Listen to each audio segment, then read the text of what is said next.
And Sean, before we kind of like open it up to anybody else who wants to like talk about these big issues, I just wanted, one thing that you said to me the other day that I thought really bears repeating was, you were saying that you really feel this responsibility to provide like a platform that young voices, that all artistic voices, not even young voices, that artistic voices need to be heard, otherwise they will leave. I left, a lot of people leave. If you don't have a platform and a place for these people to present, to connect, to party, to celebrate, to have new experiences, and by the way, I think 50% of your artists now are from out of town, which I think is like a huge, and y'all are all showing artwork from outside Austin, so it's not just this insular Austin only thing, it's like way bigger than that now.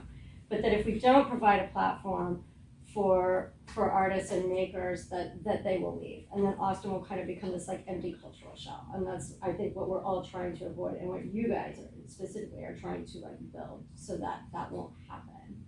I mean, I think that's really important. And there has to be entry points. Yeah, right? exactly. Yeah. And what happens when there's no like cheap little warehouse you can rent to do immersive, cool weird stuff? Yeah. Right? If that goes away, then like where does the new talent emerge, and how do you then seed that to the next level, or how do you cultivate to the next level? There's nothing generative.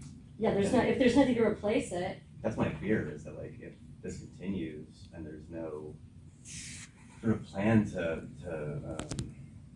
solve some of these problems, then like how do new things come to be?